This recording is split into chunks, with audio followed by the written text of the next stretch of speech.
जान अब तो हमरा से मिले मत अइहा जान, मत अइहा। आखिर काहे ऐसा तू कहत बाड़ू? जान अगर तू हमरा से मिले गावे अइबा तो हमार बड़का भाई तारा के गोली मार दी जा, मत अइहा। वो गोली के डर से हम तारा से मिलल छोड़ दी? बताव, सातों जन्म साथ निभावे का तू वादा कहले रहलू और आज तू हमरा के अकेले छोड़ के जाता रू। जान तारा हमके भुलाहे के परी जान, भुलाहे के परी। हम दुनिया में सब कुछ भूल सकता नहीं जान, लेकिन तारा के हम कबो ना भुला पाई, कबो ना। जान तू बात समझे की कोशिश कर।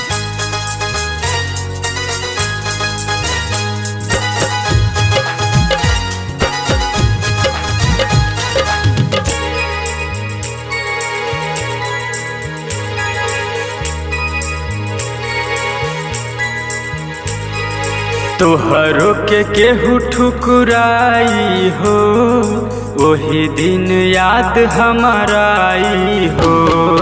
तोहरो के केहू ठुकराई हो, वही दिन याद हमारा आई हो। घुट घुट के रोवबू, चैन से ना सोवबू, सुनिल सनम हर जाई हो।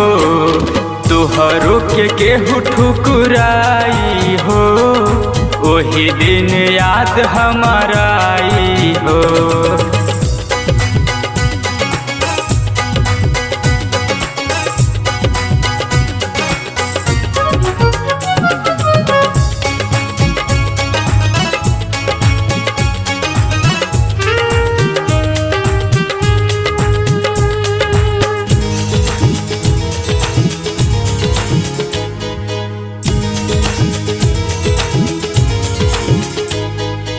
जहर जुदाई के सह नहीं पैबू, सोच के अकेले तू रह नहीं पैबू।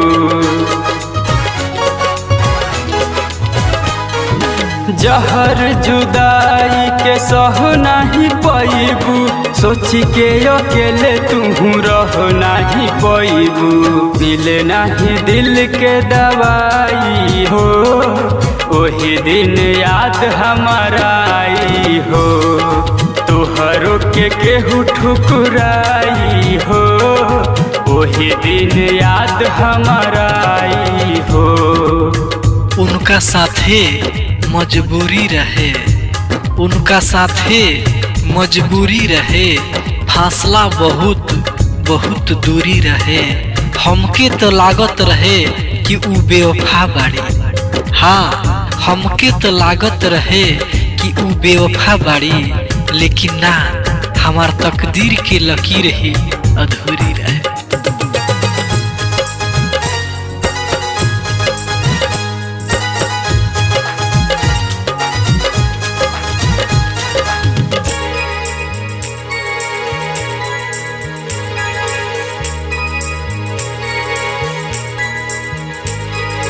सोनू और राकेश कहाँ प्यार जन करी ह, बेवफा बाजार बना के हुओ पमरी ह।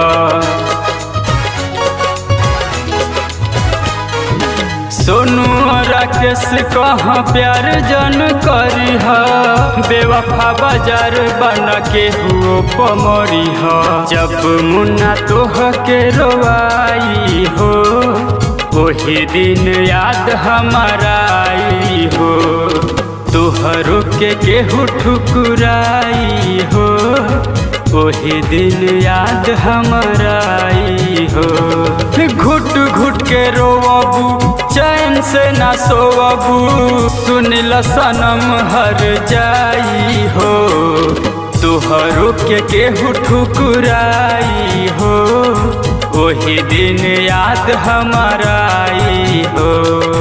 तोहरो के केहू ठुकराई हो, वही दिन याद हमारा आई हो।